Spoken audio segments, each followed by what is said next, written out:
We are in the last Sunday of the month, the last Sunday of the theme of the golden thread of truth. Not like we're going to leave truth behind anywhere, but this is the last Sunday of that particular theme, the golden thread of truth. And today's talk is the sun, the moon, and the truth. The sun, the moon, and the truth. And it comes from a quote by the Buddha, who said, 3 things cannot be long hidden: the sun, the moon, and the truth. And so it's interesting. I recall my childhood, when the big people around me, moms or dads or aunts or uncles or whatever, the big people around would say, "Are you lying to me? Are you telling the truth?" Did you have big people like that around you when you were little?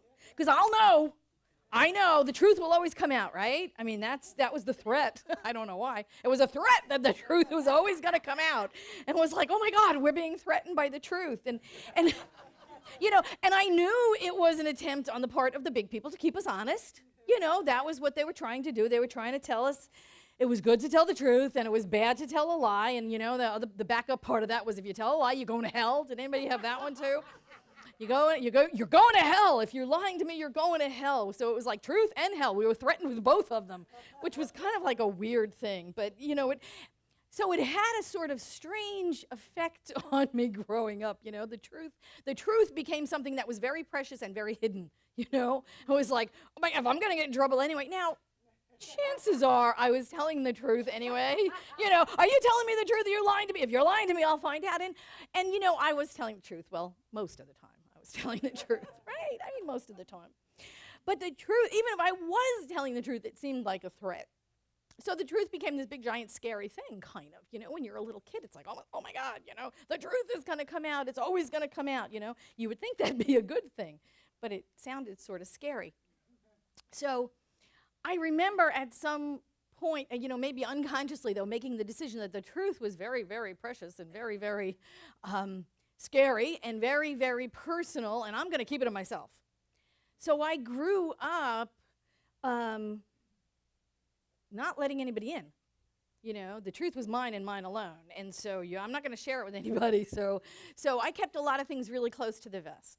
The truth was my own little version of it, and it was really, very interesting. I had friends, and these friends knew just about as much about me as I would let them. So that these friends knew this about me, and then these friends knew something different about me, and my family didn't know any of my friends, and everything was very compartmentalized. And I controlled every single aspect of it, right? Does any of this sound familiar?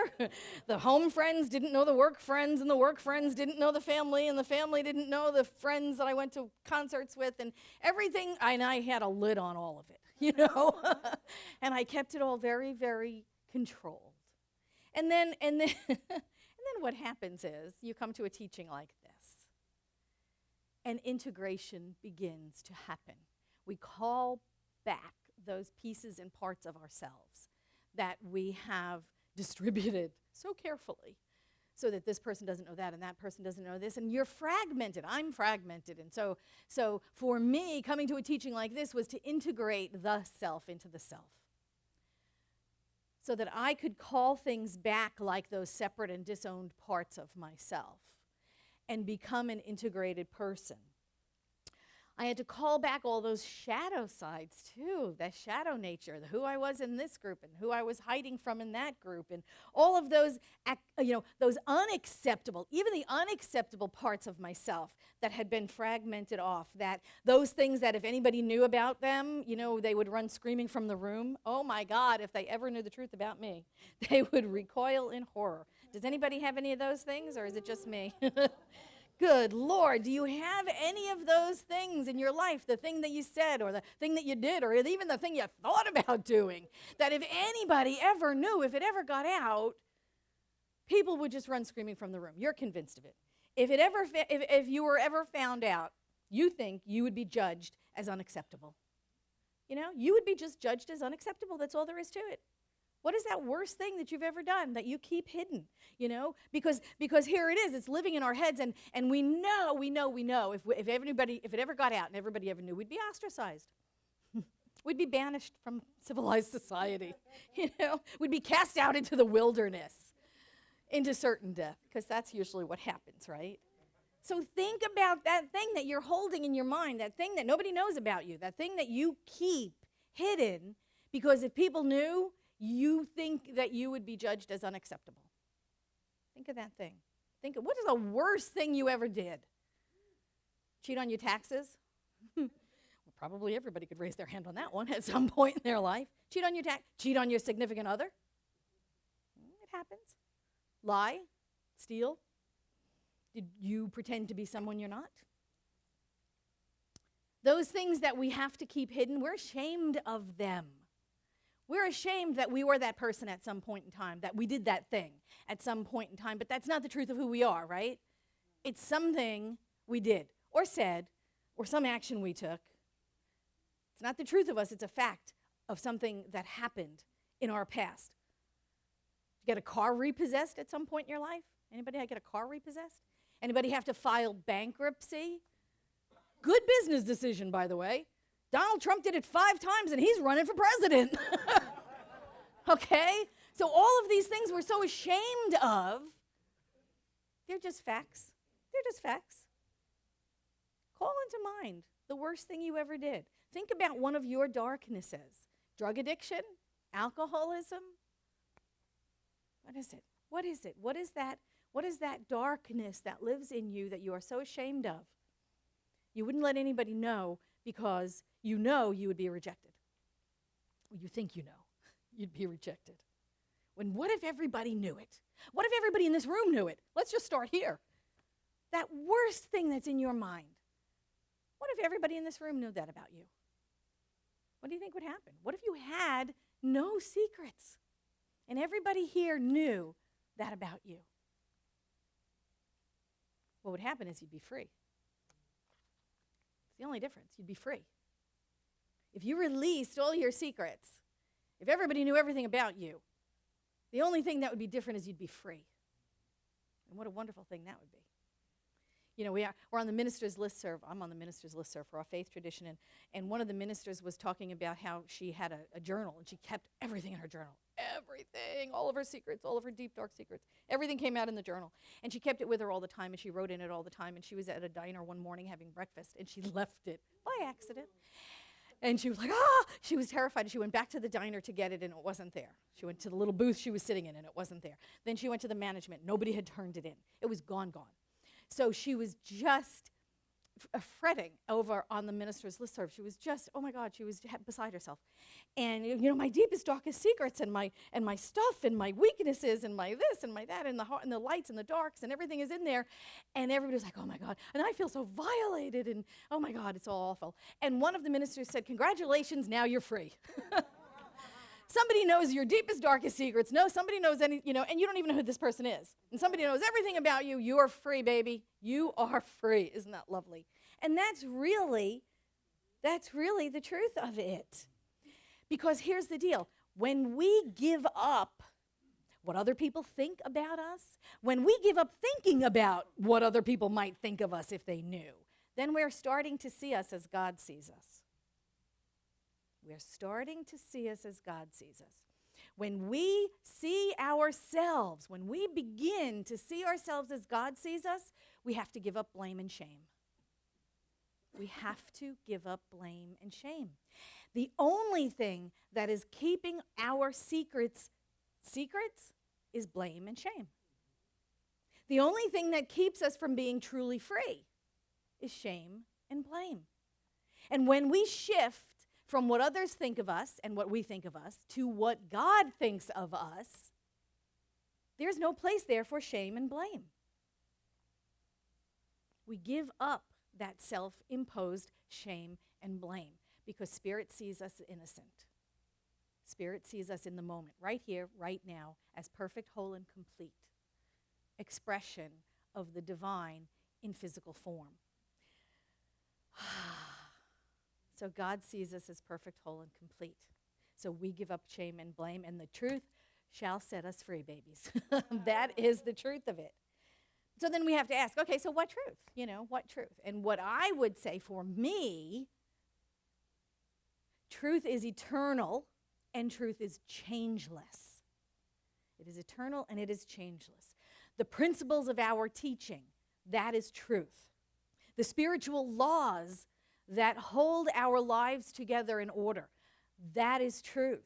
The qualities of spirit, right? Abundance and balance and beauty and freedom and joy and love and order and peace and power and unity and wisdom and wholeness, all of those, they are spiritual truth. Truth is not the current set of facts as we know them and understand them. Truth is ageless, timeless, deathless, immortal. Truth is changeless. I have a screen up here. Ah, look at that. Isn't that gorgeous? What a great photo that is. Everybody can see it? I'm not standing in the way. Okay.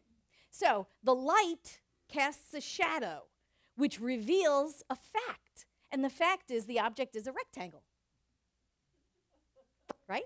So the light casts a shadow and it reveals a fact, that the object is a circle. Okay.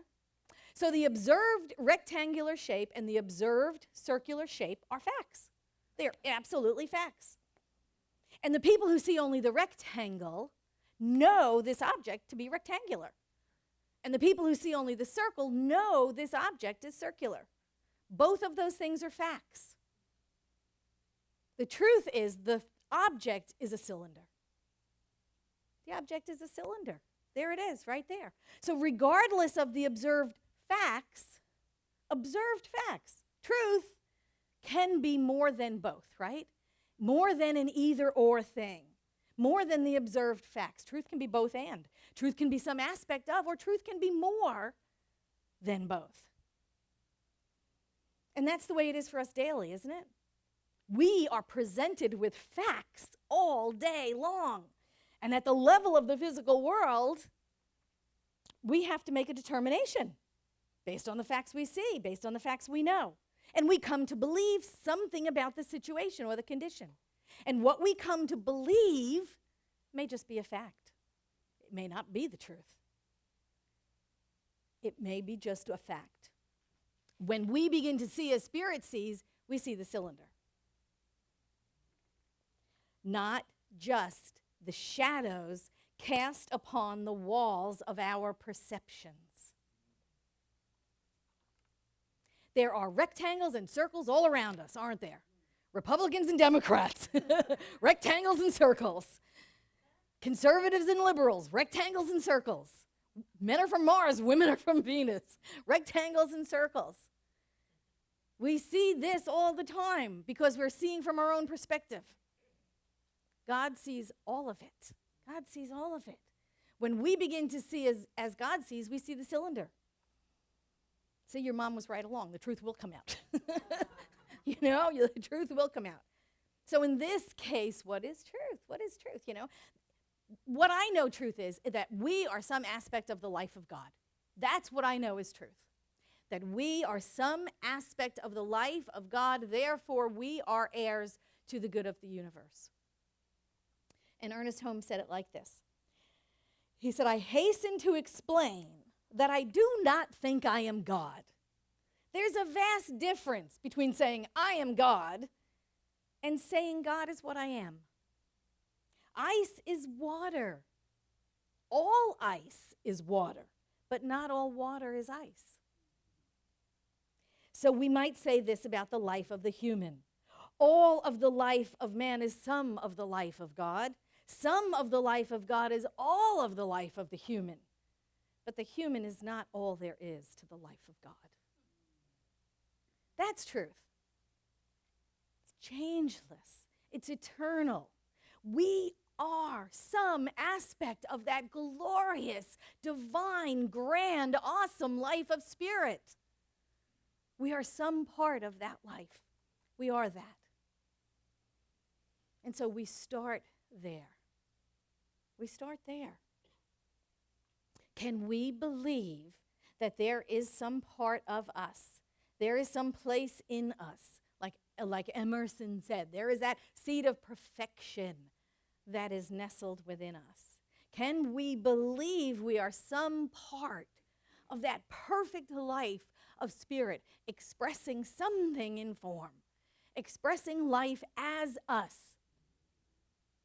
Can we just grasp the truth of that,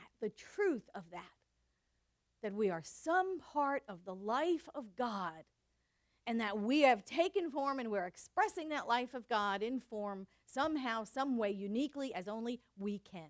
There's 7 billion of us, probably more than that now, on the planet right now. Why do you think spirit would need 7 billion of the same thing? Seems a little redundant, doesn't it? But it isn't, because each and every one of us is a unique individualization of that one life of spirit. You've never, ever been before, nor will you ever be again. You're a once-in-a-lifetime opportunity. And you're expressing spirit's qualities uniquely as only you can. Nobody else can do it. Nobody else can live life the way you're living life. Nobody else can express the qualities of spirit the way you're expressing the qualities of spirit. Nobody can do it your way. That's why you're here. Spirit had need of you.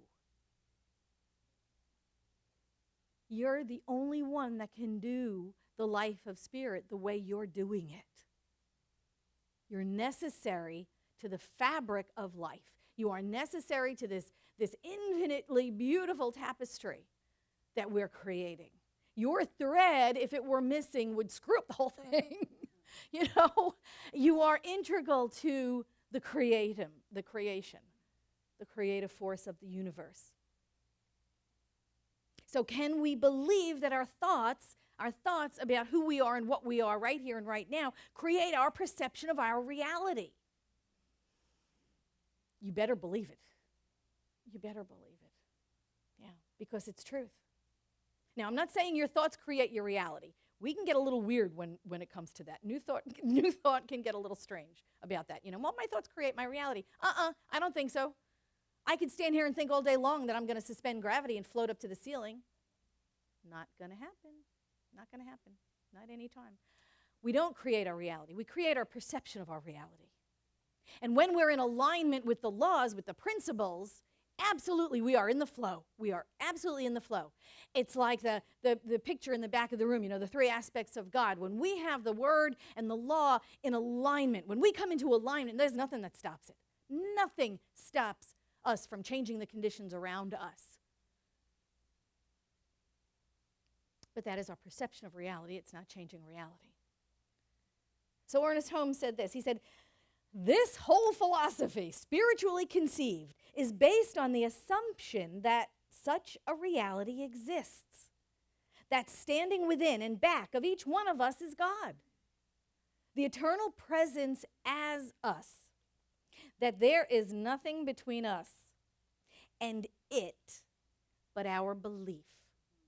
You got that? There is nothing between us and it but our belief. Therefore, the thesis is that every human is God, though in the germ, right? In the seed, like Emerson had said, in the germ. That within the most humble of us stands the personification of the Almighty. Wow. And that as much of this as we let loose through right knowing constitutes spiritual power. That is what we practice. That's what Ernest Holmes said. And that is what we practice. So we start right here. We start right here, right now, with what we know. I'm teaching practical mysticism. I love the class. And one of the books we're using is Joel Goldsmith. And I love Joel Goldsmith, except he can be really, really dense. Have you ever read The Infinite Way? Little book. It's like not even 100 pages. Takes you a year to read. It's like, I just want to hit myself in the head with it. It's a lovely book. I mean, really, honestly, I recommend it. I shouldn't have said that. It's a great book. And it is incredibly deeply mystical, and it takes a long time to really get through it. So I'm teaching practical mysticism, and the book that's required is a Joel Goldsmith book, but it's called The Foundations of Mysticism. And I thought, oh, great, I'll order it. It'll be wonderful. It'll be fun. It'll be fabulous. It came, it's like this fat. And I thought, oh, God. Oh, God. If I couldn't get through The Infinite Way, there's no way I'm getting through a book that's like 3 times the size. But it's a wonderful book, and it's all... The book is someone had recorded all of the classes he taught when he was in Hawaii. So it's a very conversational book. He's addressing us as a class. And so the book really is wonderful, easy to read, just fabulous. He just, mind expanding. The point is, he goes right to God. We teach this wonderful 5-step prayer, right? Do we know the 5-step prayer? Recognition. Come on, say it with me. Recognition, unification, realization, thanksgiving, release. Yay. Okay, we all got it. Joel Goldsmith goes, God. That's all he does. God. And in our class, we're kind of going, wow, big difference. You mean I could just go to, just go to God. The 5 steps are great, and Joel Goldsmith goes right to God. No person, no condition, no thing, no circumstance, no event, no nothing, just God. That's it. So we have to start where we are. I start with the 5-step prayer treatment because that's what I know. Because that's what gets me there. That's the steps that I have to take in approaching the seed of perfection nestled within me. I don't just know that of myself sometimes, and I don't know that of myself when I'm in crisis or conflict or when challenge is up. So I take the 5 steps to get myself there, to walk into the divine, to walk into the tabernacle of the Most High, to be in the presence of the Almighty. It takes me a couple of steps to get there. Joel Goldsmith says, God, and that's it. And he's there, okay? And so whatever works for you, whatever works for me, that's what we do. That's what we do. Start where we are. Start where we are. We embody the truth as we know it. So what does embody mean? What does embody? What does it mean to embody? We get it. We get it in our gut. We feel truth at some level. We feel it in our gut. We accept it without doubt or without fear. Or we address the doubt and fear and we evaporate it. We dissolve it away to that nothingness that it came from. So then we go back to some part of that affirmative statement that Ernest Holmes said. And within the most humble of us stands the personification of the Almighty. Wow, that's who we are. Within the most humble of us stands the personification of the Almighty. We are some part of the life of God. Act it, would you please? We are some part of the life of God. And when we begin to believe that, when we begin to see as God sees, and know as God knows, and act as God acts, if God acts through us, we begin to demonstrate the fuller life of God that we are. We begin to expand that. We begin to expand the expression of that in our life. And it's not that we become more of it, we express more of it. We express more of our authentic self. We are that thing. We are that personification of the Almighty. So we start there. We start there. We don't try to bypass. We don't walk around and say, I'm God. You just want to line those people up and smack them. We are some part of the life of God's. We are God's own. And that is the truth. That is the truth. And that we can't hide anymore. We have to start living large. We have to start living that as large as we possibly can and then expand on it. That's our charge. That is our charge this week. That is our charge for the weeks to come. That is our charge. To allow that personification of the Almighty to express through you into the world so that when people see you, they see God. Thank you so much.